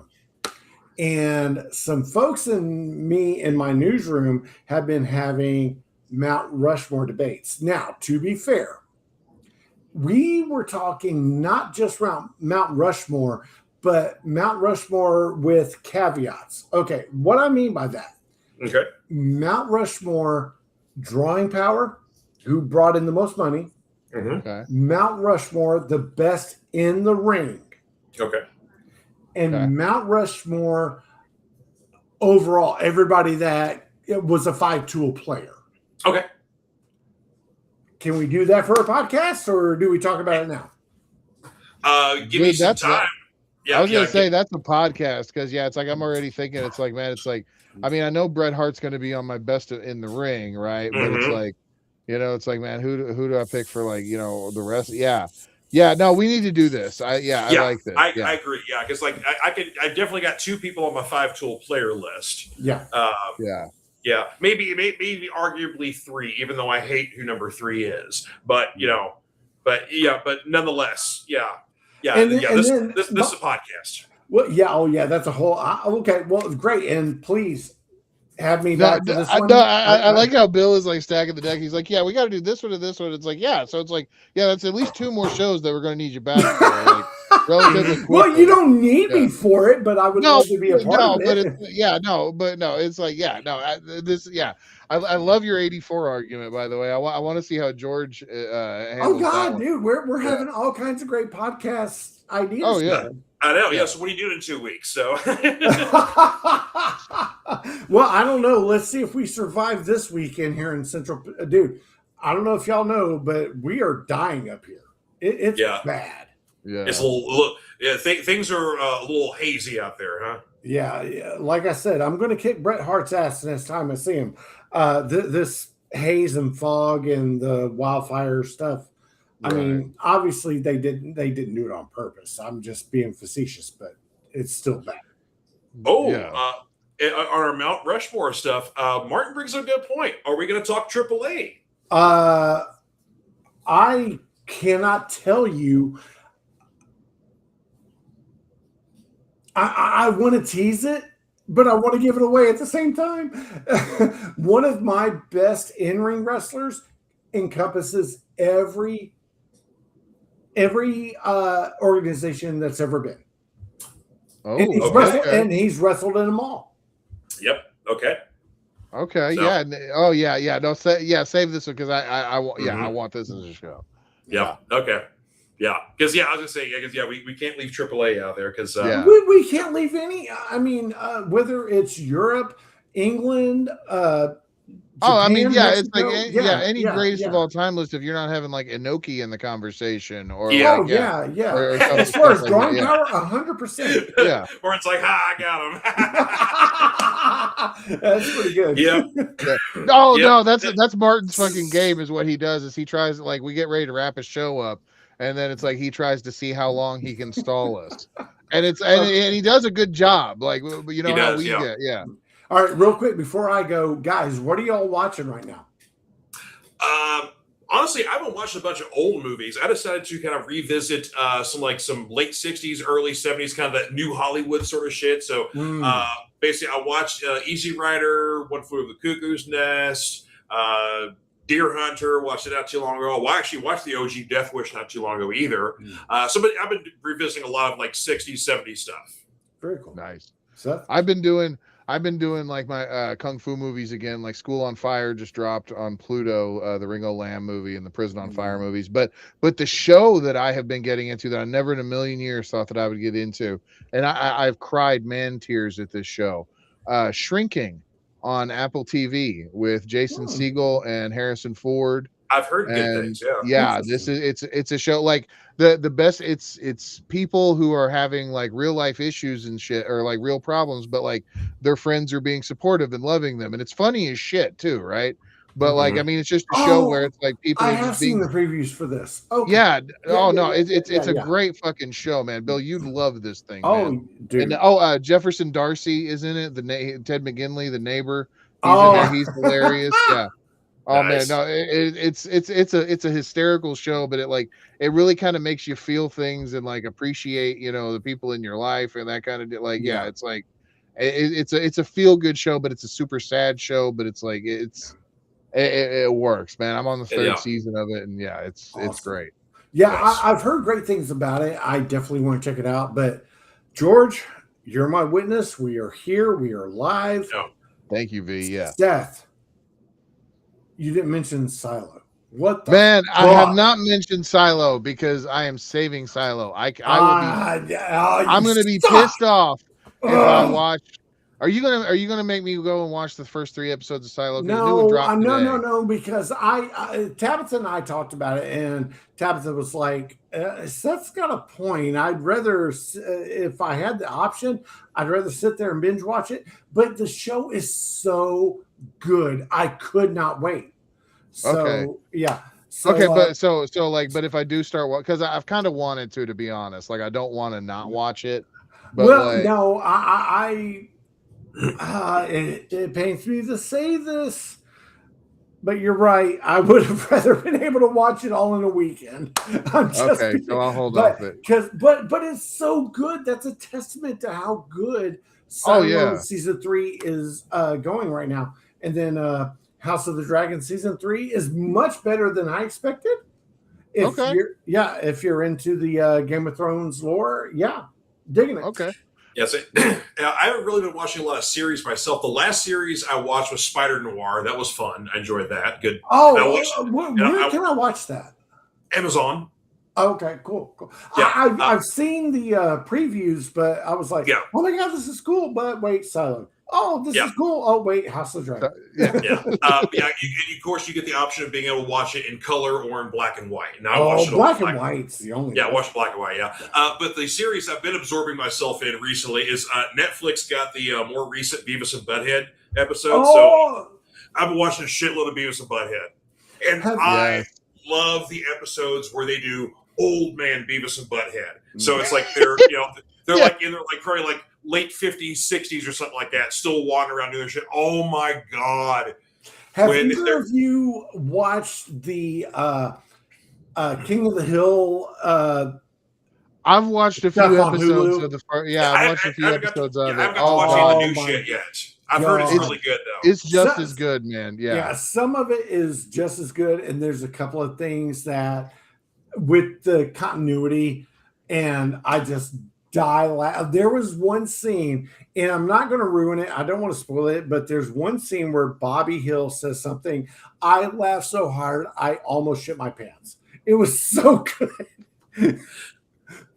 Speaking of King of the Hill stuff, I don't know if you guys have seen this or not. There's of course, you see like little memes and stuff like that.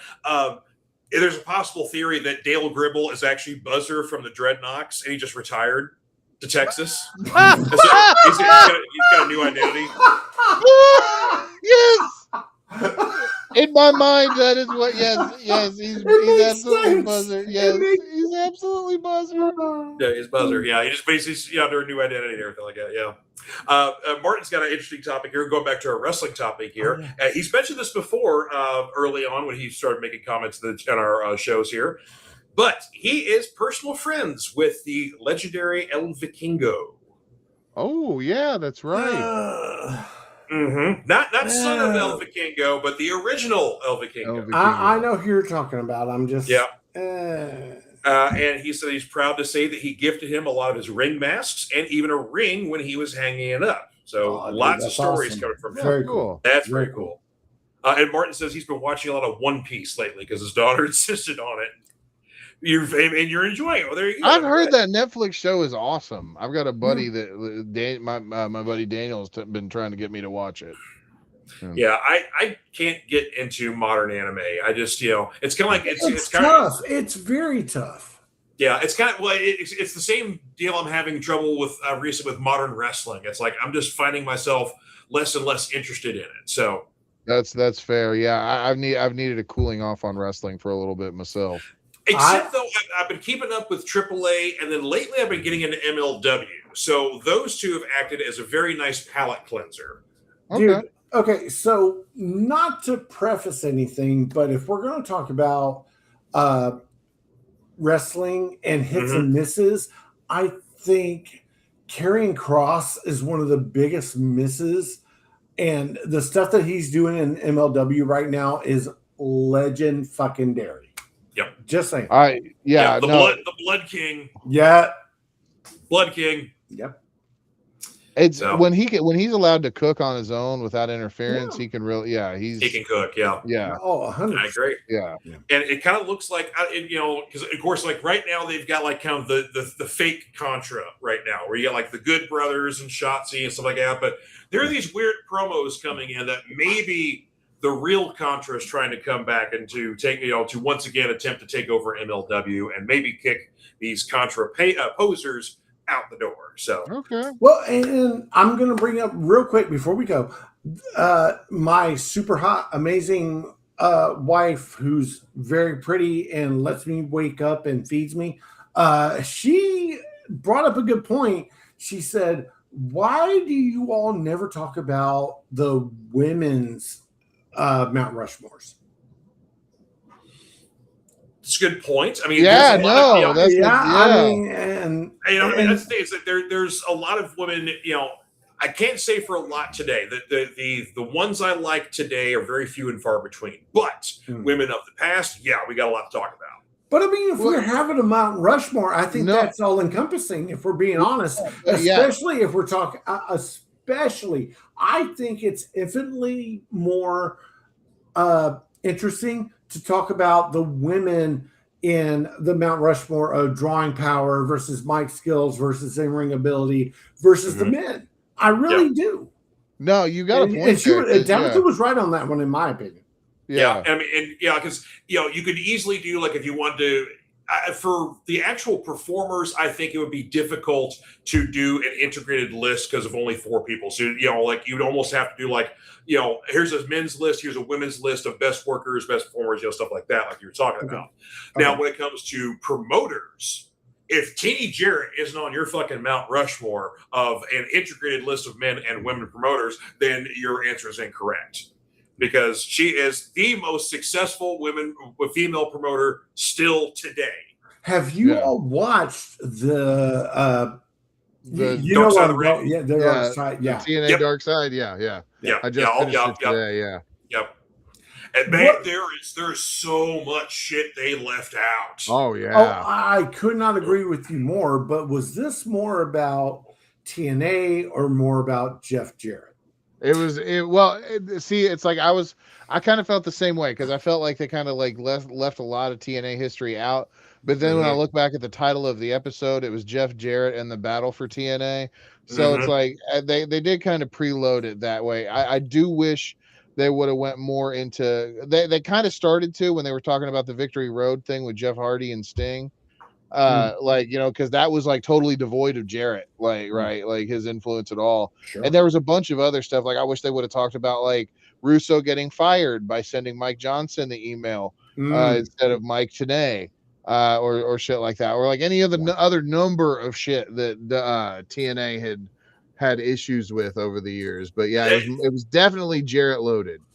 And the one fact they glossed over, and Corny's talked about this on his podcast, is that, everybody knows that Jim Cornette hates Vince Russo with a passion, wants to see him dead, all that sort of stuff like that. But if you think Cornette hates Russo, Jerry Jarrett hated Russo more. He thought he was absolute scum of the earth. And was dragging down his product, his company. He ruined the name of it. So basically Jarrett just scoffed every time he had to collaborate with anything with Russo because he absolutely despised the guy. Okay, I'm gonna cut you all off real quick, but going on what George has said, TNA was supposed to be, don't hate me, internet, tits and ass. Okay. Yeah. One thing they don't mention in this series of documentaries is SCX, Sports Entertainment Extreme. They don't talk about that. But The other thing that they don't talk about, and it really, I'm trying not to get too involved with it because these are people that would not piss on me if I was on fire. But the other thing that bothers me is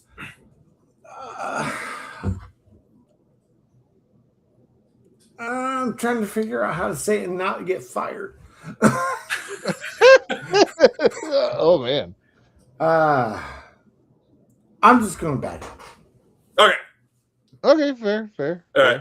Yeah, but no, it was definitely Jeff Jarrett loaded, and I think it was, and like Seth said, it was kind of meant to be that way. But I would have definitely loved more TNA history as well, and maybe that's a further. This may start further podcasts, further discussions, and further dives down there. Because they didn't even get the fact that Billy Corgan was involved with the company at one point. Oh yeah, all those they didn't even touch on that.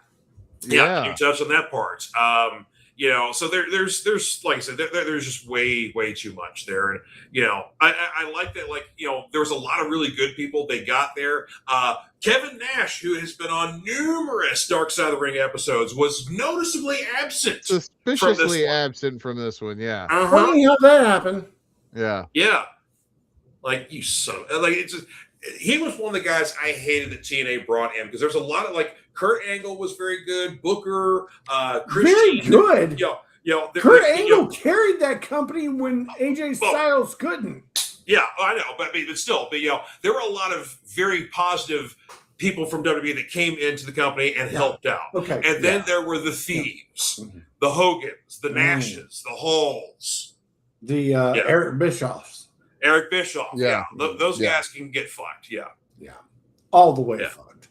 All the way, yeah. So, God. So we got some other podcast topics to discuss. That's for sure. God.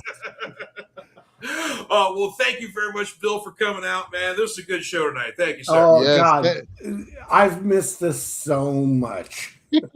I've been looking forward to doing this tonight because it was we had Bill and I usually we'll talk at least every week or so, but we hadn't gotten to talk for the past what have been 2 weeks now, really. A couple of weeks, a couple of weeks, but it's I was so excited to do the show tonight because it was I'm usually excited on Fridays to do the show anyway, but it's having Bill and it was all right, we're gonna get to be geeky we got an extra person, extra voice on here. I dig it, So and thank you to everybody in the chat who came out here. I appreciate all of you guys. Good to see everybody out there. Yes, thank you all. All right, well, that is going to wrap it up for us. So thank you guys very much for being out here on the Fanatic Forum. Of course, like and share, pass it around to your friends and family, and even people you don't know on the street. Just throw the podcast up in their faces and force them to listen to it. Whatever it really takes there. But anyway, so and of course, we are going to leave you as we do with a word from our friends for Comic Books for Kids. But until next time, TTFN. My name is Mark Weiss, and I am the founder and president of an organization called Comic Books for Kids. 6 years ago this month, we embarked on a journey of passion and heart. Our goal was to make a difference for children in hospitals and cancer centers. Little could we have ever imagined the response we have now. Starting with just hopes and dreams, we had no money for our mission. We had no product to give to the hospitals, and we had only called a couple hospitals and asked them, if we were to provide you with comic books, would you be interested? And they said yes. So we embarked on a 1-year journey to make a difference for these kids.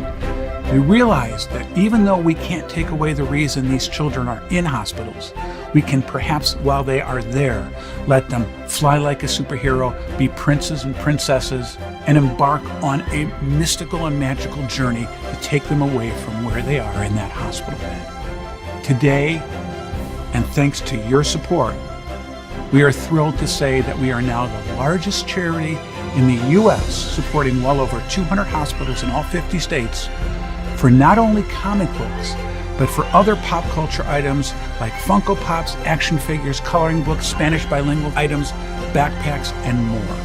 When we received materials that were inappropriate for the young ones, we started a sister charity called Comic Book for Troops. And overnight, we became the largest charity in the U.S. for these same items to all branches of the military.